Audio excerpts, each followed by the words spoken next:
450cc engine 2 cylinder ತುಂಬಾ heating issues ಬರುತ್ತೆ. Gear shifting ಸ್ವಲ್ಪ ಹಾರ್ಡ್ ಇದೆ. ವಿತ್ ಪಿಲಿಯನ್ ಕೂತು 120 ಹೋಗ್ತಾ ಇದ್ದಂಗೆನೆ ಸ್ವಲ್ಪ ಡ್ರ್ಯಾಗ್ ಆಗೋದು. ಇದರಲ್ಲಿ ಡಿಸ್ಅಡ್ವಾಂಟೇಜ್ ಏನಂದ್ರೆ ತೀರಾ ಕಮ್ಮಿ ಸ್ಪೀಡ್ ಆದಷ್ಟು ಹಿಂದೆ ತಳ್ಳೋದಾಗ್ಲಿ ಅಂತ ಫೀಲ್ ಆಗುತ್ತೆ. ನನ್ನ ಪ್ರಕಾರದಲ್ಲಿ ಈ ಪವರ್ ಔಟ್ಪುಟ್ ಕೊಡುವಂತ ವೆಹಿಕಲ್ ಗೆ ಸ್ವಲ್ಪ ಬ್ರೇಕಿಂಗ್ ಇನ್ನೊಂಚೂರು ಚೆನ್ನಾಗಿ ಇರ್ಬೋದಿತ್ತು. ಪರ್ಚೇಸ್ ಮಾಡೋದು ನಾವ್ ಏನೇ ಮಾಡಿದ್ರು ಮೇನ್ ನಮಗೆ ಬೇಕಾಗಿರೋದು ಸರ್ವಿಸ್. ಸ್ವಲ್ಪ ಪ್ರೈಸ್ ಜಾಸ್ತಿ ಅನ್ನೋದಾಗ್ಲಿ 5,000 to 6,000 ಇಲ್ಲ 7,000 RPM ಅಲ್ಲಿ ನೀವು ಗೇರ್ ಶಿಫ್ಟಿಂಗ್ ಮಾಡ್ತಾ ಇದ್ದೀರಾ ಅಂತಂದ್ರೆ ನೆಸೆಸಿಟಿ ಇರಲ್ಲ ಅಷ್ಟು ಫೀಚರ್ಸ್ ವೆಹಿಕಲ್ ಗಳಿಗೆ. ತುಂಬಾನೇ ಹೆವಿ ವೆಹಿಕಲ್ ಆಯ್ತು ನನಗೆ.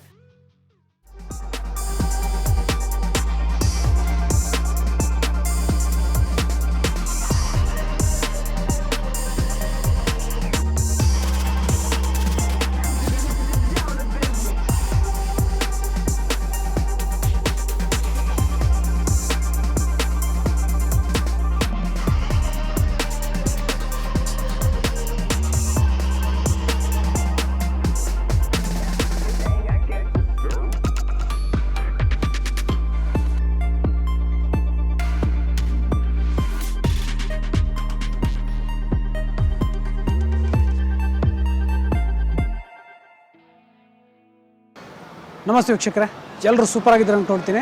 ಇವತ್ತಿನ ಸಂಚಿಕೆ ನಿಮಗೆಲ್ಲ ಸ್ವಾಗತ. ಇವತ್ತಿಂದ ನಾವು ಅಪ್ರಿಲಿಯಾ RS 457 ಈ ಬೈಕ್ ಬಗ್ಗೆ ತಿಳ್ಕೊಳ್ತಾ ಇದ್ವಿ.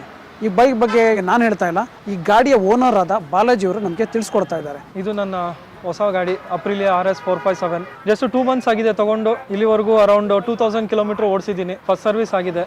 ಈ ನನ್ನ ಹೊಸ ಗಾಡಿ ಬಗ್ಗೆ ನಾನು ನಿಮಗೆ ನನ್ನ ಏನು ಅನಿಸಿಕೆ ಅಭಿಪ್ರಾಯಗಳನ್ನ ಹೇಳ್ತಾ ಇದ್ದೀನಿ. ಪರ್ಫಾರ್ಮೆನ್ಸ್ ಬಗ್ಗೆ ಬರೋದಾದ್ರೆ 48 ಹಾರ್ಸ್ ಪವರ್ ಬರುತ್ತೆ ವೆಹಿಕಲ್ದು. ಸೊ ನನ್ನ ಎಕ್ಸ್ಪೀರಿಯನ್ಸ್ ಅಲ್ಲಿ ಪರ್ಫಾರ್ಮೆನ್ಸ್ ಇಸ್ ರಿಯಲಿ ಗುಡ್. ಯಾವುದೇ ಸೆಗ್ಮೆಂಟ್ ಇಲ್ಲ, ಯಾವುದೇ ಕಾಂಪಿಟೇಟರ್ನ ನೋಡೋದಾದ್ರೆ 390 ಆಗಿರ್ಬೋದು, KTM, ಡಾಮಿನಾರ್ ಆಗಿರ್ಬೋದು. ಸೊ ಎಲ್ಲ ವೆಹಿಕಲ್ಗೂ ಕಂಪೇರ್ ಮಾಡಿದ್ರೆ ಈ ವೆಹಿಕಲ್ದು ನಿಮಗೆ ಸ್ಪೀಡ್ ಆಗಲಿ ಪರ್ಫಾರ್ಮೆನ್ಸ್ ಆಗಲಿ ತುಂಬಾ ಚೆನ್ನಾಗಿದೆ. ಕೆಲವು ಕಸ್ಟಮರ್ಗಳು ಹೇಳಿದ್ದು ಗೇರ್ ಶಿಫ್ಟಿಂಗ್ ಸ್ವಲ್ಪ ಹಾರ್ಡ್ ಇದೆ ಅಂತ ಇದೆ ರಿವ್ಯೂಸ್. ನನಗೆ ಇದುವರೆಗೂ ಅದೇನು ಫೀಲ್ ಆಗಿಲ್ಲ. ಸೊ ನಾನು ವೆಹಿಕಲ್ ತಗೊಂಡು ಫಸ್ಟ್ ಸರ್ವಿಸ್ ವರ್ಗು ಕ್ವಿಕ್ ಶಿಫ್ಟರ್ ನನಗೆ ಹಾಕ್ಸಿರ್ಲಿಲ್ಲ. ಸೊ ಅಲ್ಲಿವರೆಗೂ ಸಹ ನಾನು just slipper clutch and normal gear shifting use ಮಾಡ್ತಾ ಇದ್ದಿದ್ದು. ತುಂಬಾ ಜನ ಏನಕ್ಕೆ ಗೇರ್ ಶಿಫ್ಟ್ ಹಾರ್ಡ್ ಆಗುತ್ತೆ ಅಂತ ಹೇಳ್ತಾರೆ ಅಂತಂದ್ರೆ ಅವ್ರು ಯೂಸ್ ಮಾಡೋಂಥ ರೀತಿ ಸರಿ ಇರಲ್ಲ. ಯಾಕಂದ್ರೆ ಗೇರ್ ಶಿಫ್ಟಿಂಗಿಗೆ ಮೇನ್ ಹೈ ಪರ್ಫಾರ್ಮೆನ್ಸ್ ವೆಹಿಕಲ್ಸ್ ಅಲ್ಲಿ ಕರೆಕ್ಟ್ RPM ಅಲ್ಲಿ ನೀವು ಗೇರ್ ಶಿಫ್ಟಿಂಗ್ ಮಾಡಬೇಕು. ಸೊ ನಾನು ಸಜೆಸ್ಟ್ ಮಾಡೋದು ಅಟ್ಲೀಸ್ಟ್ 3,000 to 4,000 RPM ಮೇಲ್ಗಡೆ ನೀವು ಗೇರ್ ಶಿಫ್ಟಿಂಗ್ಗಳು ಯೂಸ್ ಮಾಡಿದ್ರಿ ಅಂತಂದ್ರೆ ನಿಮಗೆ ಗೇರ್ ಶಿಫ್ಟ್ ಸ್ಮೂತ್ ಆಗಿರುತ್ತೆ, ಪರ್ಫಾರ್ಮೆನ್ಸು ಚೆನ್ನಾಗಿರುತ್ತೆ. ತುಂಬ ಜನ ಏನು ಮಾಡ್ತಾರೆ, ಲೋ RPMಗಳಲ್ಲಿ ಗೇರ್ ಶಿಫ್ಟಿಂಗ್ ಯೂಸ್ ಮಾಡೋಕ್ಕೆ ಸ್ಟಾರ್ಟ್ ಮಾಡ್ತಾರೆ. ಅದೇನಾಗುತ್ತೆ, ನಿಮಗೆ ಗೇರ್ ಬಾಕ್ಸ್ ಹಾರ್ಡ್ ಆಗೋಂಥ ಫೀಲ್ ಆಗುತ್ತೆ. ಆ್ಯಂಡ್ ಸ್ಲಿಪ್ಪರ್ ಕ್ಲಚ್ ಇರೋದ್ರಿಂದ ಸ್ಮೂತ್ ಶಿಫ್ಟಿಂಗ್ ತುಂಬಾ ಚೆನ್ನಾಗಿದೆ ವೆಹಿಕಲಲ್ಲಿ. ಎಸ್ಪೆಷಲಿ ಈ ವೆಹಿಕಲ್ನ ಡಿಸೈನ್ ಮಾಡಿರೋದಾಗಲಿ ಇಲ್ಲ 450 ಸೆಗ್ಮೆಂಟಿಗೆ ತಂದಿರೋದು ಫ್ರಮ್ 1000cc ವೆಹಿಕಲಲ್ಲಿ ಏನಿದೆ ಅದೇ ರೀತಿಯಾದಂಥ ಫೀಚರ್ಸ್ನೇ ಈ ವೆಹಿಕಲ್ಗೂ ಕೊಟ್ಟಿದ್ದಾರೆ. ಬಹುಶಃ ಕೇಳಿರ್ತೀರ ಕೆಲವರು, RS V4 ಅಂತ ಬರುತ್ತೆ ಅಪ್ರಿಲಿಯಾ. Same vehicle design same features ಏನೇ ಆ ವೆಹಿಕಲಲ್ಲೂ ಬರೋದು. ಬಟ್ 1000cc ಅದೇ ಸೆಗ್ಮೆಂಟ್ನ 450cc ತೊಗೊಂಬಂದಿದ್ದಾರೆ. ಸೊ ಡಿಸೈನ್ ವೈಸ್ ಆಗಿರ್ಬೋದು, ಪರ್ಫಾರ್ಮೆನ್ಸ್ ವೈಸ್ ಆಗಿರ್ಬೋದು, ಒಂದು ಲೀಟರ್ ಕ್ಲಾಸ್ ಇಂಜಿನ್ನು ಹೇಗೆ ಪರ್ಫಾರ್ಮ್ ಮಾಡುತ್ತೆ ಅದೇ ರೀತಿಯೇ 450 ಸೆಗ್ಮೆಂಟು ಸಹ ಲಾಂಚ್ ಮಾಡಿದ್ದಾರೆ. ಸೊ ನಾನು ಇಲ್ಲಿವರೆಗೂ ಟಾಪ್ ಸ್ಪೀಡ್ ಅಂತ ಹೋಗಿರೋದು 125 ಅಷ್ಟೇ. ಯಾಕಂದರೆ ಫಸ್ಟ್ ಸರ್ವಿಸ್ ಇನ್ನೂ ಆಗಿರಲಿಲ್ಲ. ಸೊ ಅದಕ್ಕೋಸ್ಕರ ನಾನು ಸ್ಪೀಡ್ ಲಿಮಿಟ್ ಮಾಡಿಕೊಂಡೆ. ಬಟ್ 125 ನಾನು ಹೋಗೋ ಟೈಮಲ್ಲಿ ನನಗೆ ಯಾವುದೇ ರೀತಿಯಾದಂಥ ಸ್ಟ್ರೆಸ್ ಫೀಲ್ ಆಗಲಿ ಇಲ್ಲ ಶೋಲ್ಡರ್ ಪೇಯ್ನು ಇಲ್ಲ ಬ್ಯಾಕ್ ಪೇಯ್ನ್ ಆಗಿರ್ಬೋದು, ಸೊ ಯಾವುದೇ ರೀತಿಯಾದಂಥ ಅನ್ಕಂಫರ್ಟಬಲ್ ಏನು ಫೀಲ್ ಆಗಲಿಲ್ಲ. ಸೊ ಒಂದೇ ಸ್ಟ್ರೆಚ್ ನಾನು ನೆಲಮಂಗಲದಿಂದ ಹಾಸನ್ವರೆಗೂ ನಿಯರ್ಲಿ 150 ಇಂದ 160 ಕಿಲೋಮೀಟರ್ ಬರುತ್ತೆ. ವಿತಿನ್ 1 ಅವರಲ್ಲಿ ನಾವು ರೀಚ್ ಆಗಿದ್ದೀವಿ. ಸೊ ಒಂದೇ ಸ್ಟ್ರೆಚ್ಚು ಎಲ್ಲೂ ಸ್ಟಾಪ್ ಮಾಡಿದಿರೋ ಓಡಿಸಿರೋದು ಗಾಡಿ. ಯಾವುದೇ ರೀತಿಯಾದಂಥ ನನಗೆ ಇಶ್ಯೂಸ್ ಏನಾಗಲಿಲ್ಲ.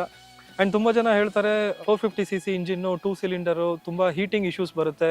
ಸೆಗ್ಮೆಂಟು ದೊಡ್ಡದಾಗ್ತಾ ಇದ್ದಂಗೆ ಹೀಟ್ ಜನರೇಟ್ ಜಾಸ್ತಿ ಆಗೇ ಆಗುತ್ತೆ. ಈಗ ನೀವು ರಾಯಲ್ ಎನ್ಫೀಲ್ಡ್ ಹೋದರೆ 650cc ಇಂಜಿನ್ದು ಸಹ ನಿಮಗೆ ಹೀಟಿಂಗ್ ಬಂದೇ ಬರುತ್ತೆ. ಬಟ್ ಈ ವೆಹಿಕಲಲ್ಲಿ ಒಂದು ಅಡ್ವಾಂಟೇಜ್ ಏನು ಅಂತಂದರೆ, ನಿಮಗೆ ಬಾಡಿ ಡಿಸೈನ್ ನೋಡಿರ್ತೀರಾ, ಡಬಲ್ ಫೇರಿಂಗ್ ಯೂಸ್ ಮಾಡಿದ್ದಾರೆ. ಸೊ ಡಬಲ್ ಫೇರಿಂಗಲ್ಲಿ ನಿಮಗೆ ಫಿನ್ಸ್ ಅಂತ ಕೊಡ್ತಾರೆ ಎರಡೂ ಸೈಡಲ್ಲೂ. ಸೊ ಹೀಟ್ ಡೆಸಿಪೇಷನ್ ಆಗೋದಕ್ಕೆ ಕಂಪಾರ್ಟ್ಮೆಂಟ್ಸ್ ಕೊಟ್ಟಿದ್ದಾರೆ. ಸೊ ಲಾಂಗ್ ರೈಡ್ಸಲ್ಲಿ ಅಂತೂ ನನಗೆ ಯಾವುದೇ ರೀತಿಯಾದಂಥ ಹೀಟ್ ಫೀಲು ಎಸ್ಪೆಷಲಿ ಲೆಗ್ಗಾಗಲಿ ಎಲ್ಲಿಗೂ ನನಗೆ ಫೀಲ್ ಆಗಲಿಲ್ಲ. ಸಿಟಿ ವೈಸ್ ಹೇಳೋದಾದರೆ ಹೌದು, 450cc ಇಂಜಿನ್ ಹೀಟ್ ಜನರೇಟ್ ಮಾಡುತ್ತೆ. ಅದು ಸ್ಲೈಟ್ ಹೀಟ್ ಬಂದೇ ಬರುತ್ತೆ. ಅದಕ್ಕೋಸ್ಕರ ನಾವು ಗಾಡಿನೇ ಚೆನ್ನಾಗಿಲ್ಲ ಅಂತ ಹೇಳೋಕ್ಕಾಗಲ್ಲ. ಬಟ್ ನನ್ನ ಪ್ರಕಾರ ಸಿಟಿನಲ್ಲಿ ಸ್ವಲ್ಪ ಎಕ್ಸ್ಪೀರಿಯನ್ಸ್ ಆಯಿತು. ಬಟ್ ನನಗದು ಟಾಲರೇಟ್ ಮಾಡ್ಬೋದು. ನನಗೇನಂತ ಹಾರ್ಡ್ ಫೀಲ್ ಅಂತ ಏನು ಅನ್ನಿಸ್ಲಿಲ್ಲ. ಪ್ಯಾರಲಲ್ ಟ್ವಿನ್ ಸಿಲಿಂಡರ್ ನಾನು ಏನಕ್ಕೆ ಚೂಸ್ ಮಾಡಿದೆ ಅಂತಂದರೆ, ಇಲ್ಲಿವರೆಗೂ ನಾನು ಓಡಿಸಿದ್ದು ಸಿಂಗಲ್ ಸಿಲಿಂಡರ್ ಇಂಜಿನ್. ಸೊ ನನ್ನ ನೆಕ್ಸ್ಟ್ ಅಪ್ಗ್ರೇಡು ಐದರ್ 2 ಸಿಲಿಂಡರ್ ಇಂಜಿನ್ ಇರಬೇಕು ಅನ್ನೋ ಒಂದೇ ಒಂದು ಕಾರಣಕ್ಕೆ ನಾನು ಇದನ್ನು ಚೂಸ್ ಮಾಡಿದ್ದು. ಏನಕ್ಕಂದರೆ ಕರೆಂಟ್ಲಿ ಮಾರ್ಕೆಟಲ್ಲಿ ಈ ಪ್ರೈಸ್ ರೇಂಜಿಗೆ ಸೆಗ್ಮೆಂಟಲ್ಲಿ ನಿಮಗೆ ಟ್ವಿನ್ ಸಿಲಿಂಡರ್ ಇಂಜಿನ್ ಯಾವುದ್ರಲ್ಲೂ ಇಲ್ಲ. ಹೋದರೆ ನಿಮಗೆ ಇಂಟರ್ಸೆಪ್ಟರ್ ರಾಯಲ್ ಎನ್ಫೀಲ್ಡ್ಗೆ ಬರುತ್ತೆ 650cc. ಸೊ ತುಂಬಾ ಹೆವಿ ವೆಹಿಕಲ್ ಆಯ್ತು ನನಗೆ. ಸೊ ನನ್ನ ರೈಡ್ ಸ್ಟೈಲಿಗೆ ಈ ವೆಹಿಕಲ್ ಸೂಟ್ ಆಗಿದ್ದು, ಅದಕ್ಕೋಸ್ಕರ ನಾನು ಚೂಸ್ ಮಾಡಿದೆ. ಸೊ ಬಿಲ್ಡ್ ಕ್ವಾಲಿಟಿ ಹೇಳೋದಾದರೆ, ಸ್ಪೋರ್ಟ್ಸ್ ವೆಹಿಕಲ್ ಆಗಿರೋದ್ರಿಂದ ವೆಯ್ಟ್ ರಿಡಕ್ಷನ್ ಮಾಡೋದಕ್ಕೆ ಮೋಸ್ಟ್ ಆಫ್ ದೆಮ್ ಫೈಬರೇ ಯೂಸ್ ಮಾಡೋದು. ಸೊ ಹಾರ್ಡ್ ಫೈಬರ್ ಬರುತ್ತೆ. ಸೊ ಮೋಸ್ಟ್ ಆಫ್ ದಿ ಎಲ್ಲ ಪ್ಯಾನಲ್ಸು ನೀವು ನೋಡ್ದಂಗೆ ಫೈಬರೇನೆ. ಬಟ್ ಅಡ್ವಾಂಟೇಜ್ ಏನು ಅಂತಂದರೆ, ನಿಮಗೆ ಹೈ ಸ್ಪೀಡ್ಸಿಗೆ ಮೆಟಲ್ ಆದರೆ ವೆಯ್ಟ್ ಆಗುತ್ತೆ, ಸೊ ಹೈ ಸ್ಪೀಡ್ಸ್ ಹೋಗೋಕ್ಕಾಗಲ್ಲ. ಈ ಪವರ್ ಇರೋ ವೆಹಿಕಲ್ಗೆಲ್ಲ ಫೈಬರ್ ಯೂಸ್ ಮಾಡೋದೇ ಬೆಟರು. ಆ್ಯಂಡ್ ಇನ್ನೊಂದು ಅಡ್ವಾಂಟೇಜ್ ಏನು ಅಂತಂದರೆ, ಇನ್ ಕೇಸ್ ಏನೇ ಆದರೂ ಪಾರ್ಟ್ಸ್ಗಳೆಲ್ಲ ನಿಮಗೆ ಈಸಿಲಿ ರೀಪ್ಲೇಸ್ ಮಾಡ್ಬೋದು. ಮೆಟಲ್ ಆದಾಗ ಏನಾಗುತ್ತೆ, ನಿಮಗೆ ಡೆಂಟು, ಟಿಂಕರಿಂಗು ತುಂಬ ಕೆಲಸಗಳು ಬರುತ್ತೆ. ಫೈಬರಲ್ಲಿ ನಿಮ್ಗೆ ಏನಿಲ್ಲ, ಜಸ್ಟ್ ಈ ಪಾರ್ಟ್ ತೆಗೆದು ಇನ್ನೊಂದು ಪಾರ್ಟ್ ಹಾಕ್ತಾರೆ. ಬಟ್ ಈ ವೆಹಿಕಲಲ್ಲಿ ಕ್ವಾಲಿಟಿ ವೈಸ್ ನನಗೆ ಇಷ್ಟ ಆಯಿತು. ಕ್ವಾಲಿಟಿ ವೈಸ್ ಚೆನ್ನಾಗಿದೆ. ಕ್ವಾಲಿಟಿ ವೈಸಲ್ಲಿ ಏನೂ ಇಶ್ಯೂಸ್ ಇಲ್ಲ. ಕರೆಂಟ್ಲಿ ನನಗೆ ಬಾಡಿ ಪ್ಯಾನಲ್ಸು ಏನೇ ಇರ್ಬೋದು, everything is looks good. So ಅದ್ರ ಬೇಕಾದ್ರೆ ಏನೂ ಪ್ರಾಬ್ಲಮ್ ಇಲ್ಲ ನನಗೆ. ರೈಡ್ ಕ್ವಾಲಿಟಿ ಬಗ್ಗೆ ಹೇಳೋದಾದರೆ, ಈ ವೆಹಿಕಲ್ ಟು ಬಿ ಹಾನೆಸ್ಟ್ ನನಗಿನ್ನೂ ಸ್ಪೀಡಾಗಿ ಹೋಗಬೇಕು ಅಂತ ಅನಿಸುತ್ತೆ. ಏನಕಂದರೆ ಈ ಕೊಡೋ ಪವರ್ ಔಟ್ಪುಟ್ ಆಗಿರ್ಬೋದು, ಇದು ಯೂಸ್ ಮಾಡಿರೋ ಇಂಜಿನ್ನು, ಸೊ ನಮಗಿನ್ನೂ ಸ್ಪೀಡ್ ಹೋಗಬೇಕು ಅಂತ ಅನಿಸುತ್ತೆ. ಬಟ್ ಜಾಸ್ತಿ ಸ್ಪೀಡ್ ಹೋಗಬೇಡಿ. ಬಟ್ ಕ್ರೂಸಿಂಗ್ ಅಂತ ಬಂದಾಗ ನನಗೆ 100 to 120 ಸ್ಪೀಡಲ್ಲಿ ಈಸಿಲಿ ನಾನು ಕ್ರೂಸ್ ಮಾಡಿದ್ದೀನಿ. ಸೊ ನನಗೆ ಯಾವುದೇ ರೀತಿಯಾದಂಥ ಡಿಸ್ಟರ್ಬೆನ್ಸ್ ಆಗಿರಲಿ, ವೆಹಿಕಲ್ಲು ಲ್ಯಾಗ್ ಆಗ್ತಿದೆ ಅನ್ನೋದಾಗಲಿ ನನಗೇನೂ ಫೀಲ್ ಆಗಲಿಲ್ಲ. ಇನ್ಫ್ಯಾಕ್ಟ್ ವೆಹಿಕಲ್ ಇನ್ನೂ ಪುಷ್ ಮಾಡುತ್ತೆ ನಿಮಗೆ ಇನ್ನೂ ಹೈ ಸ್ಪೀಡ್ ಹೋಗೋದಕ್ಕೆ. ಸೊ ಯೂಶಲಿ ಬೇರೆ ವೆಹಿಕಲ್ಗಳೆಲ್ಲ ನಿಮಗೆ 100 to 120 ಹೋಗ್ತಾ ಇದ್ದಂಗೆ ಸ್ವಲ್ಪ ಡ್ರ್ಯಾಗ್ ಆಗೋದಾಗಲಿ ಇಲ್ಲ ಹಿಂದೆ ತಳ್ಳೋದಾಗಲಿ ಅಂತ ಫೀಲ್ ಆಗುತ್ತೆ. ಬಟ್ ಈ ವೆಹಿಕಲ್ಲು ನಿಮಗೆ ಪರ್ಫಾರ್ಮೆನ್ಸ್ ಇನ್ನೂ ಜಾಸ್ತಿ ಮಾಡುತ್ತೆ. R15 ಆಗಿರ್ಬೋದು, RC 390, 200 ಈ ಕ್ಯಾಟಗರಿ ಎಲ್ಲ ಬಂದು ನಿಮಗೆ ಪೊಸಿಷನ್ ಇನ್ನೂ ಡೌನ್ ಬರುತ್ತೆ. ನನಗೂ ಸಹ ಅದೇ ಭಯ ಇದ್ದಿದ್ದು. ಬಟ್ ಟೆಸ್ಟ್ ರೈಡ್ ಮಾಡಾದ್ಮೇಲೆ ನನಗೆ ಕಂಫರ್ಟಬಲ್ ಫೀಲ್ ಆಯಿತು. ಯಾಕಂದರೆ ಪೊಸಿಷನ್ನು ಸ್ವಲ್ಪ ಅಪ್ರೈಟ್ ಇದೆ. ಆ್ಯಂಡ್ ಸ್ಪೋರ್ಟ್ಸ್ ವೆಹಿಕಲಿಗೆ ಲೀನ್ ಬೇಕು, ಇಲ್ಲ ಅಂತ ಹೇಳಲ್ಲ. But this is in a perfect condition. ನಿಮಗೆ ಲೀನ್ ಆ್ಯಂಗಲ್ ಕಾರ್ನರಿಂಗ್ ಮಾಡೋಕ್ಕಾಗಿರ್ಬೋದು, ಇಲ್ಲ ನಿಮಗೆ ಹೈ ಸ್ಪೀಡಲ್ಲಿ ಏನಾರ ಹೋಗೋದಿದ್ರೆ ಏರೋಡೈನಮಿಕ್ ಡಿಸೈನ್ ಇರೋದಾಗಿರ್ಬೋದು. ಸೊ ಇದೆಲ್ಲ ಫೀಚರ್ಸು ಚೆನ್ನಾಗಿರೋದ್ರಿಂದ ಈ ಮಾಡೆಲ್ಗೆ I would recommend to go. Cruising speed ಅಂತ ಹೇಳೋದಾದರೆ, ನಾನು ಇವಾಗ ಲಾಂಗ್ ರೈಡ್ ಹೋಗಿ ಬಂದಿರೋದ್ರಲ್ಲಿ 100ಇಂದ 115 ನಾನು ಮೇಂಟೈನ್ ಮಾಡ್ತಾ ಇದ್ದೆ. ಏನಕಂದರೆ ಹೈವೇಸಲ್ಲಿ ಸ್ವಲ್ಪ ನಾವು ಬೇಗನೂ ರೀಚ್ ಆಗಬೇಕಾಗುತ್ತೆ. ಸೊ ತೀರಾ ಕಮ್ಮಿ ಸ್ಪೀಡ್ ಆದಷ್ಟು ನಮಗೆ ಟೈಮ್ ಕನ್ಸ್ಯೂಮ್ಷನ್ ಜಾಸ್ತಿ ಆಗುತ್ತೆ. ಅದೊಂದೇ ಕಾರಣಕ್ಕೆ 100+ ಇದ್ದೆ ನಾನು. ಬಟ್ ಯಾವುದೇ ರೀತಿಯಾದಂಥ ಸ್ಟ್ರೆಸ್ ಫೀಲ್ ಏನು ಆಗಲಿಲ್ಲ ನನಗೆ. ಏನಕಂದರೆ ಯೂಶಲ್ ಆಗಿ ಸ್ಪೋರ್ಟ್ಸ್ ವೆಹಿಕಲಲ್ಲಿ ತುಂಬ ಜನ ಹೇಳ್ತಾರೆ ಲೀನ್ ಪೊಸಿಷನ್ ಇರೋದ್ರಿಂದ ಹ್ಯಾಂಡ್ ಪೇಯ್ನು ಇಲ್ಲ ಶೋಲ್ಡರ್ ಪೇಯ್ನ್, ರಿಸ್ಟ್ ಪೇಯ್ನ್ ಬರುತ್ತೆ ಅಂತ ಹೇಳ್ತಾರೆ. ನನಗೆ ಯಾವುದೇ ರೀತಿಯಾದಂಥ ಪೇಯ್ನ್ ಬರಲಿಲ್ಲ. ಒಂದೇ ಸ್ಟ್ರೆಚ್ಚು ಸೇಮ್ ಸ್ಪೀಡಲ್ಲಿ ನಾನು 100 to 120 ಕಿಲೋಮೀಟರ್ಸ್ ಕವರ್ ಮಾಡಿದ್ದೀನಿ. ನನ್ನ ಪ್ರಕಾರದಲ್ಲಿ vehicle is very good for long rides. But city ಯೂಸೇಜಲ್ಲಿ ತುಂಬ ಜನ ಇಷ್ಟಪಡಲ್ಲ. ಏನಕ್ಕೆ ಅಂದರೆ ಈ ಪೊಸಿಷನ್ ಇಲ್ಲ ಈ ಥರ ವೆಹಿಕಲ್ಗಳು ಸಿಟಿನಲ್ಲಿ ಪರ್ಫಾರ್ಮೆನ್ಸ್ ಮಾಡೋದಕ್ಕೆ ಕಷ್ಟ ಆಗುತ್ತೆ. ಯಾಕಂದರೆ ಹೈ ಪವರ್ ವೆಹಿಕಲ್ಲು ಸಿಟಿನಲ್ಲಿ ಯೂಸ್ ಮಾಡೋಕ್ಕೆ ಯೂಸ್ಫುಲ್ ಇರಲ್ಲ. ಬಟ್ ನನಗೆ ಸಿಟಿ ಯೂಸಲ್ಲಿ ಇಟ್ ವಾಸ್ ಗುಡ್. ಈ ಪವರ್ ಔಟ್ಪುಟ್ ಕೊಡೋವಂಥ ವೆಹಿಕಲ್ಗೆ ಸ್ವಲ್ಪ ಬ್ರೇಕಿಂಗ್ ಇನ್ನೊಂಚೂರು ಚೆನ್ನಾಗಿರ್ಬೋದಿತ್ತು. ಏನಕಂದರೆ ನನಗೆ ಈ ಸ್ಪೀಡ್ ಆಗಿರ್ಬೋದು, ಇದರಲ್ಲಿ ಪ್ರೊಡ್ಯೂಸ್ ಮಾಡೋ ಪವರ್ಗೆ ಸ್ವಲ್ಪ ಬ್ರೇಕಿಂಗ್ ಪವರ್ ಬೇಕು. ಕರೆಂಟ್ಲಿ ಅವರು ಬೈಬ್ರೆ ಯೂಸ್ ಮಾಡ್ತಾ ಇರೋದು. ಫ್ರಂಟ್ ಬಂದು 320 mm ಡಿಸ್ಕ್ ಇದೆ, ರೇರು 220 mm ಇದೆ. ಡಿಸ್ಕ್ ಸೈಜ್ ಎಲ್ಲ okay, but breaking stopping power ಸ್ವಲ್ಪ ಕಮ್ಮಿ ಇದೆ. ಯಾಕಂದರೆ ಇದರಲ್ಲಿ ಬಂದು ನಿಮಗೆ ಆಕ್ಸಿಲರೇಷನ್ ಆ್ಯಂಡ್ ಟಾಪ್ ಸ್ಪೀಡ್ ಜಾಸ್ತಿ ಸಿಗೋದ್ರಿಂದ ಸ್ವಲ್ಪ ಬ್ರೇಕಿಂಗ್ ಎಫಿಷಿಯನ್ಸಿ ಜಾಸ್ತಿ ಬೇಕಿತ್ತು. ಸೊ ಅದೊಂದು ಸ್ವಲ್ಪ ಏನಾದರೂ ಅವರು ನೆಕ್ಸ್ಟು ಅಪ್ಕಮಿಂಗ್ ಮಾಡಲ್ಸಲ್ಲಿ ಏನಾದರೂ ಸ್ವಲ್ಪ ಚೇಂಜಸ್ ಮಾಡಿಕೊಂಡ್ರೆ ಒಳ್ಳೇದಿರುತ್ತೆ. ಬಟ್ ನನಗೆ ಸ್ವಲ್ಪ ಬ್ರೇಕಿಂಗ್ ಪವರ್ ಇನ್ನೂ ನೆಸೆಸಿಟಿ ಇದೆ ಅಂತ ಅನ್ನಿಸ್ತು. ಏನಕ್ಕೆ ಅಂದರೆ ಹೈ ಸ್ಪೀಡ್ ಇದ್ದಾಗ ಸ್ವಲ್ಪ ನಾನು ಏನಾದರೂ ಫೋರ್ಸ್ ಬ್ರೇಕಿಂಗ್ ಯೂಸ್ ಮಾಡಿದಾಗ ABS ಇದ್ರೂ ಕೆಲವು ಟೈಮ್ ರೇರ್ ವೀಲ್ ಲಾಕ್ ಆಗುತ್ತೆ. ಏನಕಂದರೆ ಡ್ಯೂ ಟು ಹೈ ಸ್ಪೀಡು ವೆಹಿಕಲ್ಗೆ ಸ್ಟಾಪಿಂಗ್ ತೊಗೊಳೋದಕ್ಕೆ ಕಷ್ಟ ಆಗ್ತಾ ಇದೆ. ಅದೊಂದು ಫೀಲ್ ಆಯಿತು. ಅದ್ರ ಜೊತೆಗೆ ಟ್ರ್ಯಾಕ್ಷನ್ ಕಂಟ್ರೋಲ್ ನಿಮಗೆ 3 ಲೆವೆಲ್ಸ್ ಬರುತ್ತೆ. ಸೊ ನಾನು ಸದ್ಯಕ್ಕೆ ಇವಾಗ ಲೆವೆಲ್ 1 ಯೂಸ್ ಮಾಡ್ತಾ ಇರೋದು.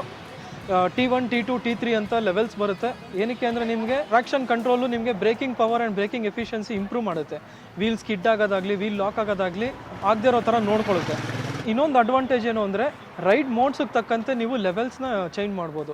ನಿಮಗೆ rain mode, road mode and sport mode ಅಂತ ಬರುತ್ತೆ. ಸೊ ರೋಡ್ ಮೋಡ್ ನಿಮಗೆ ಈಕೋ ಮೋಡ್ ಥರನೂ ಆ್ಯಕ್ಟ್ ಆಗುತ್ತೆ. ಸೊ ಸ್ಪೋರ್ಟ್ ಮೋಡಲ್ಲಿ ನಾನು ರೆಕಮೆಂಡ್ ಮಾಡೋದು ಲೆವೆಲ್ 3 ಇಟ್ಕೊಳ್ಳಿ. ಏನಕಂದರೆ ಪವರ್ ಔಟ್ಪುಟ್ ಜಾಸ್ತಿ ಇರುತ್ತೆ, ವೀಲ್ ಸ್ಪಿನ್ ಜಾಸ್ತಿ ಆಗುತ್ತೆ. ಆ್ಯಂಡ್ ಈಕೋ ಮೋಡಲ್ಲಿ ಲೆವೆಲ್ 2 ಸಾಕು, ಆ್ಯಂಡ್ ರೈನ್ ಮೋಡಲ್ಲಿ ಲೆವೆಲ್ 1 ಸಾಕು. ಯಾಕಂದರೆ ರೈನ್ ಮೋಡಲ್ಲಿ ಆಟೋಮೆಟಿಕ್ಕಾಗಿ ಪವರ್ ಕಟ್ ಆಫ್ ಆಗುತ್ತೆ.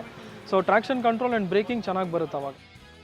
ಸ್ಪೀಡ್ ಬಗ್ಗೆ ಹೇಳೋದಾದರೆ 0 to 60 ನಾನು ಓಡಿಸಿರೋ ಮಟ್ಟಿಗೆ ವಿತಿನ್ 3 ಸೆಕೆಂಡ್ಸಲ್ಲಿ ರೀಚ್ ಆಗ್ಬೋದು. 0 to 100 in 6.5 to 7 ಸೆಕೆಂಡ್ಸ್ ಒಳಗಡೆ ರೀಚ್ ಆಗ್ಬೋದು. ಏನಕಂದರೆ ಕ್ವಿಕ್ ಶಿಫ್ಟರ್ ಇರೋದ್ರಿಂದ ನಮಗೆ 0 to 100 ಇನ್ನೂ ಈಸಿ ಆಗುತ್ತೆ, ಸ್ಮೂತ್ ಇರುತ್ತೆ. ಅದ್ರ ಜೊತೆಗೆ ಇನ್ನೊಂದೇನು ಅಂತಂದರೆ ಗ್ರೌಂಡ್ ಕ್ಲಿಯರೆನ್ಸ್. ಏನಕಂದರೆ ತುಂಬ ಜನ ಸ್ಪೋರ್ಟ್ಸ್ ವೆಹಿಕಲಲ್ಲಿ ಗ್ರೌಂಡ್ ಕ್ಲಿಯರೆನ್ಸ್ ಕಮ್ಮಿ, ರೋಡ್ ಬಂಪ್ಸು ಇಲ್ಲ ಹಂಪ್ಸಲ್ಲೆಲ್ಲ ಟಚ್ ಆಗುತ್ತೆ, ಅದು ಎಸ್ಪೆಷಲಿ ನಮ್ಮ ರೋಡ್ ಕಂಡೀಷನ್ ಎಲ್ಲ ಸೂಟ್ ಆಗಲ್ಲ ಅಂತಾರೆ. ಬಟ್ ಇದು ಬಂದು 165 mm ಇದೆ ಗ್ರೌಂಡ್ ಕ್ಲಿಯರೆನ್ಸು. ನನಗೆ ಇಲ್ಲಿವರೆಗೂ ಎಲ್ಲಿ ಸಹ ರೋಡ್ ಬಂಪ್ಸ್ ಆಗಲಿ ಇಲ್ಲ ಪಾಟೋಲ್ಸ್ ಆಗಲಿ ಏನೂ ಟಚ್ ಆಗಿರೋದು. ಸೊ ಗ್ರೌಂಡ್ ಕ್ಲಿಯರೆನ್ಸ್ ಮಟ್ಟಿಗೆ ಚೆನ್ನಾಗಿದೆ. ಆ್ಯಂಡ್ ಸೀಟ್ ಹೈಟು ಅಷ್ಟೇ 800 mm ಇದೆ. ಸೊ ನಂದು ಹೈಟ್ ಬಂದು ಐ ಆಮ್ 5'9". ಸೊ ನನಗೆ ಈಸಿಲಿ ಎರಡು ಕಡೆ ಫ್ಲ್ಯಾಟ್ ಫುಟ್ ಮಾಡ್ಬೋದು.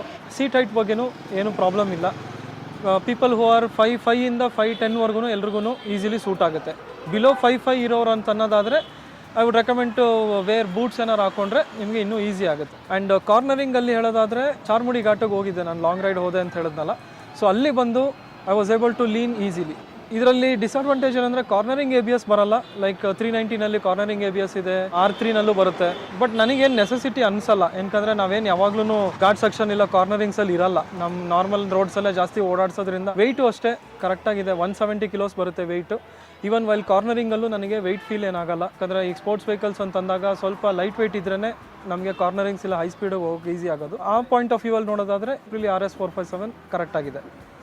ಸಸ್ಪೆನ್ಷನ್ ವಿಚಾರಕ್ಕೆ ಬರೋದಾದರೆ ಫ್ರಂಟು ಬಂದು USD ಸಸ್ಪೆನ್ಷನ್ ಬರುತ್ತೆ. ಸೊ USD ಮೇಯ್ನ್ ಏನಕ್ಕೆ ಕೊಡ್ತಾರೆ ಅಂತಂದರೆ ನಿಮಗೆ ರೋಡ್ ಬಂಪ್ಸ್ ಆಗಿರ್ಬೋದು, ಇಲ್ಲ ಏನೇ ಪಾಟ್ ಹೋಲ್ಸು, ರೋಡ್ ಕಂಡೀಷನ್ ಏನಿರುತ್ತೆ ಓಡಿಸೋ ರೈಡರ್ಗೆ ಫೀಲ್ ಆಗಲ್ಲ. ಸೊ ಸಸ್ಪೆನ್ಷನ್ ಮತ್ತು ವೆಹಿಕಲ್ ತೊಗೊಳುತ್ತೆ. ಸೊ ಅದು ಮೇಯ್ನ್ ಅಡ್ವಾಂಟೇಜು, ಎಸ್ಪೆಷಲಿ ಸ್ಪೋರ್ಟ್ಸ್ ವೆಹಿಕಲ್ಗೆ ಅದು ರೆಕಮೆಂಡೆಡ್.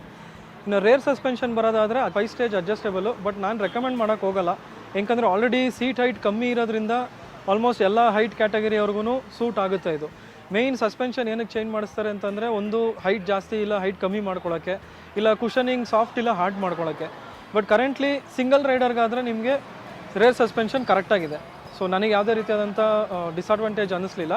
ಬಟ್ ವಿತ್ ಪಿಲಿಯನ್ ಕೂತಾಗ ಏನಾಗುತ್ತೆ, ಸ್ವಲ್ಪ ಲೋಡ್ ಬಿದ್ದಾಗ ನಿಮಗೆ ಕುಷನಿಂಗ್ ಜಾಸ್ತಿ ಇದೆ. ಪಿಲಿಯನ್ ಕೂತಾಗ ಒಂದು ಸ್ವಲ್ಪ ಟೈಟ್ನೆಸ್ ಬೇಕಾಗಿರೋಂಥ ಫೀಲ್ ಆಯ್ತು ನನಗೆ. ಅವ್ರು ಸಿಂಗಲ್ ರೈಡರ್ಗಾದರೆ ಸಸ್ಪೆನ್ಷನ್ ಏನು ಅಡ್ಜಸ್ಟ್ಮೆಂಟ್ ಮಾಡ್ಸೋಕೆ ಹೋಗಬೇಡಿ, ರೆಕಮೆಂಡೆಡ್ ಇಲ್ಲ, ನೆಸೆಸಿಟಿ ಇರಲ್ಲ.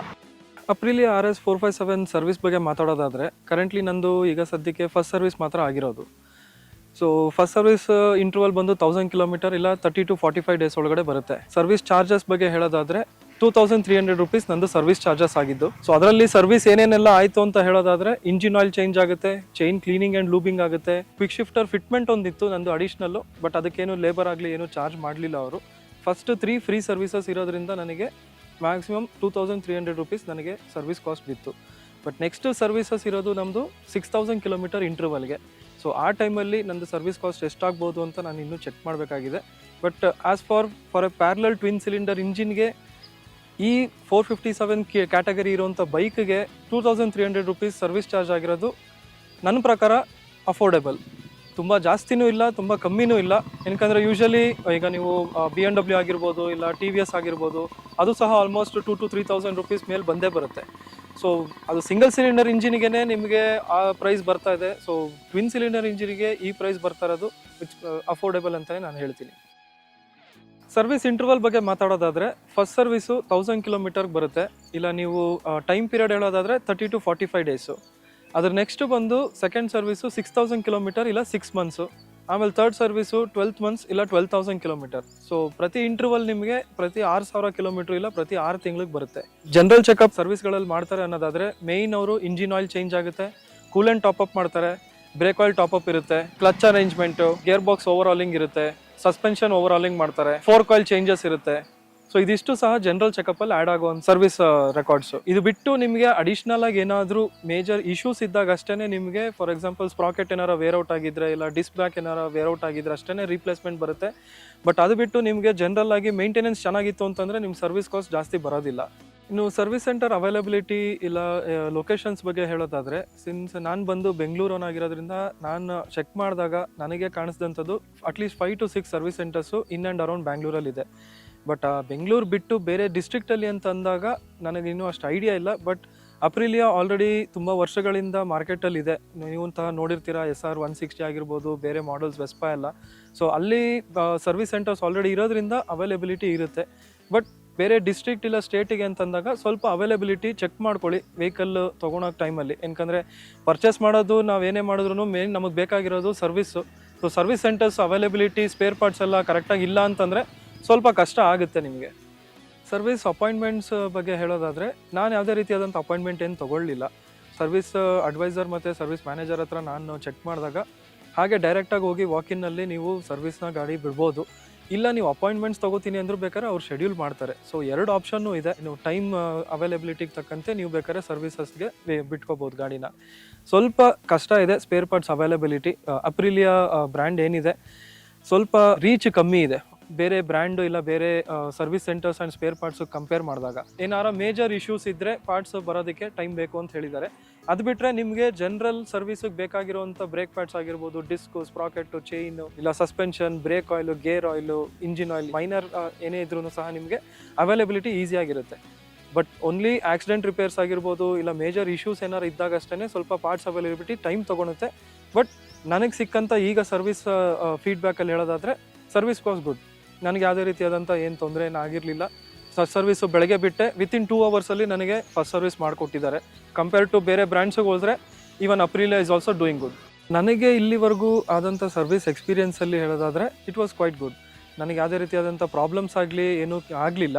ಬಟ್ ಕೆಲವು ರಿವ್ಯೂಸ್ ಇಲ್ಲ ಫೀಡ್ಬ್ಯಾಕ್ ಅಂತ ನಾನು ವೆಹಿಕಲ್ ತೊಗೊಳಕ್ಕೆ ಮುಂಚೆ ನಾನು ಕೇಳಿದ್ದ ಮಟ್ಟಿಗೆ ಸ್ವಲ್ಪ ಕೆಲವು ಕಸ್ಟಮರ್ಸ್ಗಳಿಗೆ ಸರ್ವಿಸಲ್ಲಿ ಒಂಚೂರು ಇಶ್ಯೂಸ್ ಆಗಿದ್ದುಂಟು.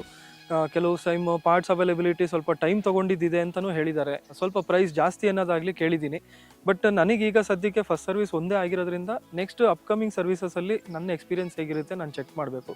ಬಟ್ ಈಗ ರಿವ್ಯೂಸ್ ಪ್ರಕಾರ ಹೋಗೋದಾದರೆ ಕಸ್ಟಮರ್ ರಿವ್ಯೂಸಲ್ಲಿ 50-50 ಅಂತ ಹೇಳ್ಬೋದು. ಕೆಲವು ಜನಕ್ಕೆ ಇಷ್ಟ ಆಗಿದೆ, ಕೆಲವು ಜನಕ್ಕೆ ಇಷ್ಟ ಆಗಿಲ್ಲ. ಸೊ ಅದ್ರ ಪ್ರಕಾರ ಈಗ ಸದ್ಯಕ್ಕೆ ನನಗೆ ವೆಹಿಕಲ್ ಇಷ್ಟ ಆಗಿರೋದ್ರಿಂದ ನಾನು ತೊಗೊಂಡಿದ್ದೀನಿ. ಸೊ ನೆಕ್ಸ್ಟ್ ಸರ್ವಿಸಸ್ಗಳಲ್ಲಿ ಹೇಗಿರುತ್ತೆ ಅಂತ ನಾನು ಚೆಕ್ ಮಾಡಬೇಕು. ಮೈಲೇಜ್ ಬಗ್ಗೆ ಹೇಳೋದಾದರೆ ಕರೆಂಟ್ಲಿ ನನಗೆ ಸಿಟಿನಲ್ಲಿ 23ಇಂದ 25 ಒಳಗಡೆ ಬರ್ತಾ ಇದೆ. ಏನಕ್ಕಂದರೆ ನಾನು ಓಡಿಸೋದು ಮೆಜಾರಿಟಿ ಸಿಟೀಸಲ್ಲಿ ಈಕೋ ಮೋಡಲ್ಲೇ. ಯಾಕಂದರೆ ನಮ್ಮ Bengaluru conditions, traffic conditions, road conditions ನೋಡೋದಾದರೆ ಸ್ಪೋರ್ಟ್ ಮೋಡು ಯೂಸ್ ಆಗಲ್ಲ. ಸೊ ನಾನು ಏನು ಸಜೆಸ್ಟ್ ಮಾಡೋದಂದರೆ ಆದಷ್ಟು ಈಕೋ ಮೋಡಲ್ ಓಡಿಸಿದ್ರೆ ನಿಮಗೆ ಒಳ್ಳೆ ಮೈಲೇಜ್ ಸಿಗುತ್ತೆ ಸಿಟಿನಲ್ಲಿ. ರೀಸೆಂಟಾಗಿ ಫ್ಯೂ ವೀಕ್ಸ್ ಬ್ಯಾಕು ನಾನು ಮಂಗಳೂರು ಟ್ರಿಪ್ಪು ಸಹ ಹೋಗಿದ್ದೆ, ಲಾಂಗ್ ರೈಡು, ಸೋಲೋ ರೈಡೇ. ಸೊ ಅಲ್ಲಿ ಹೋಗಿ ಎಕ್ಸ್ಪೀರಿಯನ್ಸ್ ಮಾಡಿದ ಪ್ರಕಾರ ನನಗೆ ಹೈವೇನಲ್ಲಿ 30.7 ಬರ್ತಾ ಇದೆ. ಸೊ ಆ್ಯಾವ್ರೇಜ್ ಏನಂತ ತೊಗೊಂಡ್ರೆ 29 to 30 ಅಂತಲೇ ತೊಗೊಬೋದು. ಫ್ಯೂಯಲ್ ಬಗ್ಗೆ ಹೇಳೋದಾದರೆ ಸ್ಟಾರ್ಟಿಂಗಲ್ಲಿ ನಾನು ಶೆಲ್ಲನ್ನೇ ಯೂಸ್ ಮಾಡ್ತಿದ್ದೆ. ಯಾಕಂದರೆ ನಾನು ಫಸ್ಟಿಂದನೂ ಸ್ವಲ್ಪ ಶೆಲ್ ಯೂಸ್ ಮಾಡಿನೇ ಅಭ್ಯಾಸ. ಆ್ಯಂಡ್ ಈವನ್ ಅಪ್ರಿಲಿಯಾ ಸೇಲ್ಸ್ ಟೀಮು ಸಹ ನನಗೆ ಅದನ್ನೇ ರೆಕಮೆಂಡ್ ಮಾಡಿದ್ದು. ಬಟ್ ಅವರು ಒಂದು ಮಾತು ಹೇಳಿದ್ದು SR ಅಲ್ಲಿ ಯೂಸ್ ಮಾಡೋಕ್ಕೆ ಹೋಗಬೇಡಿ ಫ್ಯೂಯಲ್ನ ಅಂತ ಹೇಳಿದ್ರು. ಬಟ್ ಯಾವುದಕ್ಕೂ ಒಂದ್ಸಲಿ ಚೆಕ್ ಮಾಡೋಣ ಅಂತ ನಾನು SR ಸಹ ಲಾಂಗ್ ರೈಡ್ ಹೋದಾಗ ಆಬ್ವಿಯಸ್ಲಿ ಶೆಲ್ ನನಗೆ ಎಲ್ಲ ಕಡೆ ಸಿಗೋದಿಲ್ಲ. ಸೊ ಒಂದು ಕಡೆ SR ಅಲ್ಲಿ ಹಾಕಿಸ್ದೆ, ಬಟ್ ನನಗೆ ಮೈಲೇಜ್ ಫುಲ್ಲಿ ಡ್ರಾಪ್ ಆಯಿತು. ಸೊ 29-30 ಬರ್ತಾ ಇದ್ದಿದ್ದು ನನಗೆ ಸಡನ್ನಾಗಿ 19 to 20 ಬರೋಕ್ಕೆ ಸ್ಟಾರ್ಟ್ ಆಯಿತು. ಬಟ್ ಕಂಪೇರ್ ಟು BP ಇಲ್ಲ ಇಂಡಿಯನ್ ಆಯಿಲ್ ಇಲ್ಲ ಶೆಲ್ಲು, ಇದು ಯಾವುದೇ ಪೆಟ್ರೋಲ್ ಬಂಕಲ್ಲಿ ಯೂಸ್ ಮಾಡೋದಿದ್ರು ನಿಮಗೆ ಮೈಲೇಜು ನನ್ನ ಪ್ರಕಾರ 25ಇಂದ 30 ಒಳಗಡೆ ಅಂತೂ ಬರೋ ಗ್ಯಾರಂಟಿ ಇದೆ. ಬಟ್ ಸ್ಪೋರ್ಟ್ ಮೋಡಲ್ಲಿ ನಿಮಗೆ ಸ್ವಲ್ಪ ವೇರಿಯೇಷನ್ ಆಗ್ಬೋದು. ಯಾಕಂದರೆ ನೀವು ಹೈ ಸ್ಪೀಡ್ಸ್ ಏನಾರ ಕ್ರಾಸ್ ಮಾಡಿದಾಗ ಇಲ್ಲ RPMs ಏನಾರ ಹೈ ಸ್ಪೀಡಲ್ಲಿ ಯೂಸ್ ಮಾಡ್ತಾ ಇದ್ದೀರಾ ಅಂತಂದರೆ ಸ್ವಲ್ಪ ಮೈಲೇಜ್ ವೇರಿಯೇಷನ್ ಬರುತ್ತೆ. ಬಟ್ ಕಾನ್ಸ್ಟೆಂಟಾಗಿ ನೀವು ಸ್ಪೀಡ್ ಮೇಂಟೈನ್ ಮಾಡಿದ್ರೆ ನಿಮಗೆ ಮೈಲೇಜ್ ಚೆನ್ನಾಗೇ ಬರುತ್ತೆ. ಮೈಲೇಜು ನಿಮಗೆ ಎಸ್ಪೆಷಲಿ RPMಸಲ್ಲೂ ಸಹ ನೀವು ಓಡಿಸ್ಬೇಕಾದ್ರೆ ವೇರಿಯೇಷನ್ಸ್ ಇರುತ್ತೆ. ಸೊ ಗಾಡಿನಲ್ಲಿ ನಿಮಗೆ 3 ಮೋಡ್ಸ್ ಬರುತ್ತೆ, ರೈನು, ಈಕೋ, ಸ್ಪೋರ್ಟ್ ಅಂತ. ಸೊ ಈಕೋ ಮೋಡಲ್ ನಾನು ಜಾಸ್ತಿ ಓಡಿಸೋದ್ರಿಂದ ಬಿಟ್ವೀನ್ 5,000 to 6,000 RPM ಅಲ್ಲೇ ನಾನು ಗೇರ್ ಶಿಫ್ಟಿಂಗ್ ಮಾಡೋದು. ಟೈಮು ಇಲ್ಲ ಆ ಪೀರಿಯಡಲ್ಲೇ ನನಗೆ 23ಇಂದ 25 ಮೈಲೇಜ್ ಬರ್ತಾ ಇದೆ. ಬಟ್ ಸ್ಪೋರ್ಟ್ ಮೋಡಲ್ಲಿ ಅಂತ ಹೋದಾಗ ಸ್ವಲ್ಪ ಹೈ RPM ಆ್ಯಂಡ್ ಹೈ ರೆವಿಂಗ್ ಇರೋದ್ರಿಂದ ಈ ವೆಹಿಕಲ್ಲು ಸೊ ನಿಮಗೆ ಮೈಲೇಜ್ ವೇರಿಯೇಷನ್ ಸ್ವಲ್ಪ ಇದ್ದೇ ಇರುತ್ತೆ. 5,000 to 6,000 ಇಲ್ಲ 7,000 RPM ಅಲ್ಲಿ ನೀವು ಗೇರ್ ಶಿಫ್ಟಿಂಗ್ ಮಾಡ್ತಾ ಇದ್ದೀರಾ ಅಂತಂದರೆ ಮೈಲೇಜ್ ಅಪ್ ಟಿಲ್ 28ವರೆಗೂ ಬರ್ತಾ ಇದೆ. ಬಟ್ ಏನಾದರೂ ಹೈ RPM ರೈಸ್ ಮಾಡಿದ್ರೆ 8,000 ಇಲ್ಲ 10,000ವರೆಗೂ ನೀವು ಹೈ ಶಿಫ್ಟಿಂಗ್ ಮಾಡ್ತಾ ಇದ್ದೀರಾ ಅಂತಂದರೆ ಆವಾಗ ನಿಮಗೆ ಮೈಲೇಜ್ ವೇರಿಯೇಷನ್ ಡೌನ್ ಆಗ್ತಾ ಇದೆ. ಸೊ ಇದು ನಾನು ಎಕ್ಸ್ಪೀರಿಯನ್ಸ್ ಮಾಡಿರೋದು. ಏನಕ್ಕಂದರೆ ಕ್ವಿಕ್ ಶಿಫ್ಟರ್ ಹಾಕ್ಸಿದ್ದೀನಿ ನಾನು. ಸೊ ಕ್ವಿಕ್ ಶಿಫ್ಟರ್ ಪ್ರಕಾರ ಹೋಗೋದಿದ್ರೆ without the use of clutch ನಾನು ಗೇರ್ ಶಿಫ್ಟಿಂಗ್ ಮಾಡ್ತೀನಿ. ಬಟ್ ಅದು ಬಂದು ನಿಮಗೆ ಅಬೌವ್ 3,000 RPM ಅಲ್ಲಿ. ಬಿಲೋ 3,000 RPM ಅಲ್ಲಿ ಯಾವತ್ತೂ ಸಹ ಕ್ವಿಕ್ ಶಿಫ್ಟರ್ ಯೂಸ್ ಮಾಡಬೇಡಿ. ಏನಕ್ಕಂದರೆ ನಿಮಗೆ ಗೇರ್ ಬಾಕ್ಸು ಡ್ಯಾಮೇಜ್ ಆಗೋ ಚಾನ್ಸಸ್ ಇರುತ್ತೆ ಹಾರ್ಡ್ ಶಿಫ್ಟಿಂಗಲ್ಲಿ. ಸೊ ಫೈನಲ್ ಆಗಿ ಕನ್ಕ್ಲೂಡ್ ಮಾಡೋದಾದರೆ ಈ ವೆಹಿಕಲ್ಲು ನಾನು ಏನಕ್ಕೆ ತೊಗೊಂಡೆ ಅಂತ ನಿಮ್ಗೆ ಆಲ್ರೆಡಿ ಎಕ್ಸ್ಪ್ಲೈನ್ ಮಾಡಿದ್ದೀನಿ ನನ್ನ ಪಾಯಿಂಟ್ ಆಫ್ ವ್ಯೂ ಅಲ್ಲಿ. ಸೊ ನಾನು ರೇಟಿಂಗ್ ಕೊಡೋದಾದರೆ I would rate this 8 out of 10. ಏನಕ್ಕೆ ಇನ್ನು 2 ಮಾರ್ಕ್ ಕೊಟ್ಟಿಲ್ಲ ಅಂತಂದರೆ, ಒಂದು ನಾನು ಆಗಲೇ ಹೇಳ್ದಾಗೆ ಬ್ರೇಕಿಂಗ್ ಇಂಪ್ರೂವ್ ಮಾಡಬೇಕು. ಈ ಪವರ್ ಇರೋವಂಥ ವೆಹಿಕಲ್ಗಳಿಗೆ ಬ್ರೇಕಿಂಗ್ ಪವರ್ ಬೇಕೇ ಬೇಕು, ವಿಚ್ ಇಸ್ ರೆಕಮೆಂಡೆಡ್. ಸೊ ಅಪ್ರಿಲಿಯಾಗಿ ನಾನು ಒಂದು ಸಜೆಷನ್ ಏನು ಅಂತಂದರೆ ಸ್ವಲ್ಪ ಬ್ರೇಕಿಂಗ್ ಎಫಿಷಿಯನ್ಸಿ ಇಂಪ್ರೂವ್ ಮಾಡಿ, ಬೈಬ್ರೆಯಿಂದ ಬ್ರೆಂಬೋಗೆ ಏನಾರು ಚೇಂಜ್ ಮಾಡೋದಾಗಿರ್ಬೋದು, ಇಲ್ಲ ಬ್ರೇಕ್ ಪ್ಯಾಡ್ಸ್ ಆಗಿರ್ಬೋದು, ಇದರಲ್ಲಿ ಏನಾದ್ರು ಚೇಂಜಸ್ ಮಾಡಿದ್ರೆ ಬ್ರೇಕಿಂಗ್ ಎಫಿಷಿಯನ್ಸಿ ಚೆನ್ನಾಗಿರುತ್ತೆ. ಆ್ಯಂಡ್ ಇನ್ನೊಂದು ಬಂದು ನಿಮಗೆ ಹಿಂದ್ಗಡೆ ಮಡ್ಗಾಡ್ ಬರಲ್ಲ. ಸೊ ಇಂಡಿಯನ್ ರೋಡ್ಸು, ಇಂಡಿಯನ್ ಮೈಂಡ್ಸೆಟ್ಟಿಗೆ ನಮಗೆ ಮಳೆಗಾಲದಲ್ಲಿ ಮಡ್ಗಾಡ್ ಬೇಕೇ ಬೇಕು. ಇಲ್ಲ ಅಂತಂದರೆ ಮಳೆ ನೀರು ಇಲ್ಲ ಏನೇ ಕೆಸರಿದ್ರು ಸ್ಪ್ಲಾಶ್ ಆಗೋ ಚಾನ್ಸಸ್ ಇದೆ. ಸೊ ಇವಾಗ ಸದ್ಯಕ್ವರೆಗೂ ನನಗೇನು ಆಗಿಲ್ಲ, ಬಿಕಾಸ್ ಆಫ್ ನಾನು ಇವಾಗ ಸದ್ಯಕ್ಕೆ 2 months ಆಯಿತು ತೊಗೊಂಡು. ಸೊ ರೈನಿ ಸೀಸನಲ್ಲಿ ಹೇಗಿರುತ್ತೆ ಅಂತ ನಾನು ನೋಡಬೇಕು. ಅಪಾರ್ಟ್ ಫ್ರಮ್ ದಟ್ ಪ್ರೈಸಿಂಗ್ ವಿಚಾರಕ್ಕೆ ಅಂತ ಬರೋದಾದರೆ ಅಫೋರ್ಡೆಬಲ್ ಪ್ರೈಸಿಂಗೇ. ಈ ಸೆಗ್ಮೆಂಟಲ್ಲಿ ಈ ಥರ ಕ್ಯಾಟಗರಿ ಇರೋಂಥ ಗಾಡಿಗಳಿಗೆ ನೀವು ಬೇರೆ ಬ್ರ್ಯಾಂಡಲ್ಲಿ ಚೆಕ್ ಮಾಡೋದಾದರೆ ಮೋರ್ ದೆನ್ 7 lakhs 8 lakhsವರೆಗೂ ಹೋಗುತ್ತೆ. ನನಗೆ on road price with discount ನಡೀತಾ ಇತ್ತು, GST ಚೇಂಜ್ ಆಗಿದ್ದರಿಂದ. ಸೊ ಅದರಿಂದ ನನಗೆ 5.5ಗೆ ಆನ್ ರೋಡ್ ಪ್ರೈಸಿಗೆ ಸಿಕ್ತು ವೆಹಿಕಲ್ಲು. ಸೊ ಅದರಿಂದ ಐ ವುಡ್ ಸೇ ಅಫೋರ್ಡೆಬಲ್ ಪ್ರೈಸಿಂಗೇ ನನ್ನ ಪ್ರಕಾರ. ಯಾಕಂದರೆ ಟ್ವಿನ್ ಸಿಲಿಂಡರ್ ಇಂಜಿನಿಗೆ ಮೋಸ್ಟ್ ಆಫ್ ದೆಮ್ ತುಂಬಾ ಚಾರ್ಜ್ ಮಾಡ್ತಾರೆ, ಫೀಚರ್ಸ್ ತುಂಬಾ ಅಡಿಷ್ನಲ್ ಆಗಿ ಹಾಕ್ತಾರೆ, ನೆಸೆಸಿಟಿ ಇರಲ್ಲ ಅಷ್ಟು ಫೀಚರ್ಸ್ ಈ ವೆಹಿಕಲ್ಗಳಿಗೆ. ನಾನು ಯಾರಿಗೆ ರೆಕಮೆಂಡ್ ಮಾಡ್ತೀನಿ ಅಂದರೆ ತುಂಬ ಜನ ಯಾರು ಸ್ವಲ್ಪ ಅಗ್ರೆಸಿವ್ ರೈಡಿಂಗ್ ಇರ್ತಾರೆ. ಯಾಕಂದರೆ ನನಗೆ ಸ್ವಲ್ಪ ಸ್ಪೀಡ್ ಹೋಗಬೇಕು, ನಾನು ಫಾಸ್ಟ್ ಹೋಗಬೇಕು, ನನಗೆ ಸ್ವಲ್ಪ ಲುಕ್ಸಲ್ಲಿ ಚೆನ್ನಾಗಿರಬೇಕು, ಗಾಡಿ ನೋಡೋದಕ್ಕೆ ತುಂಬ ಚೆನ್ನಾಗಿ ಕಾಣಬೇಕು, ಡಿಸೈನ್ ವೈಸ್ ಆಗಿರ್ಬೋದು, ಈ ಥರ ಇರೋರು ಅಂತಂದರೆ ಈ ವೆಹಿಕಲ್ಗೆ ಆರಾಮಾಗಿ ಹೋಗ್ಬೋದು. ಯಾಕಂದರೆ ಒಂದು ಪವರ್ ಇದೆ, ಪರ್ಫಾರ್ಮೆನ್ಸ್ ಇದೆ, ಸ್ಪೆಸಿಫಿಕೇಷನ್ ಚೆನ್ನಾಗಿದೆ, ಪ್ರೈಸಿಂಗ್ ಚೆನ್ನಾಗಿದೆ, ಡಿಸೈನ್ ಚೆನ್ನಾಗಿದೆ. 2026 ಮಾಡಲ್ಸಿಗೆ ಹೊಸ 3 ಕಲರ್ ಬಿಟ್ಟಿದ್ದಾರೆ. So I would recommend. So ಈ ಥರ ಕ್ಯಾಟಗರಿ ಇರೋವಂಥವ್ರು ಬೇಕಾದ್ರೆ ಈ ವೆಹಿಕಲ್ಗೆ ಸಜೆಸ್ಟ್ ಮಾಡ್ತೀನಿ ನಾನು. ಇದಿಷ್ಟು ಈ ಗಾಡಿ ಬಗ್ಗೆ. ಸೊ ಈಗ ನಿಮಗೆ ಒಂದು ಐಡಿಯಾ ಬಂದಿರುತ್ತೆ ಈ ಗಾಡಿನ ಯಾರು ತೊಗೊಬೋದು ಮತ್ತು ಯಾಕೆ ತೊಗೊಳ್ತಾರೆ ಅನ್ನೋದು ಗೊತ್ತಾಗುತ್ತೆ. ಸೊ ಗಾಡೀಲಿ ಏನು ಚೆನ್ನಾಗಿದೆ, ಯಾವ್ದು ಚೆನ್ನಾಗಿಲ್ಲ, ಮತ್ತು ಮೈಲೇಜ್ ಎಷ್ಟು ಕೊಡುತ್ತೆ, ಸರ್ವಿಸ್ ಎಲ್ಲ ಯಾವ ಥರ ಇದೆ, ಸರ್ವಿಸ್ ಇಂಟರ್ನಲ್ ಏನಿದೆ, ಇದ್ರ ಬಗ್ಗೆ ಇಷ್ಟೊತ್ತು ನಮಗೆ ಬಾಲಾಜಿಯವರು ತಿಳಿಸ್ಕೊಟ್ರು. ಸೊ ಈ ವಿಡಿಯೋ ನಿಮಗೆ ಉಪಯುಕ್ತ ಆಗುತ್ತೆ ಅಂತ ಅಂದ್ಕೊಂಡಿದ್ದೀನಿ. ನಿಮಗೆ ಅನಿಸೋ ಪ್ರಕಾರ ಇದು ಇನ್ಯಾರಿಗಾದ್ರೂ ಉಪಯೋಗ ಆಗುತ್ತೆ ಅಂತಂದರೆ ಅವರಿಗೆ ಫಾರ್ವರ್ಡ್ ಕೂಡ ಮಾಡಿ. ಸೊ ಇದಿಷ್ಟು ಈ ವಿಡಿಯೋದಲ್ಲಿ. ಮುಂದಿನ ವಿಡಿಯೋದಲ್ಲಿ ಮತ್ತೆ ಸಿಗೋಣ. ಅಲ್ಲಿವರೆಗೆ ಟೇಕ್ ಕೇರ್.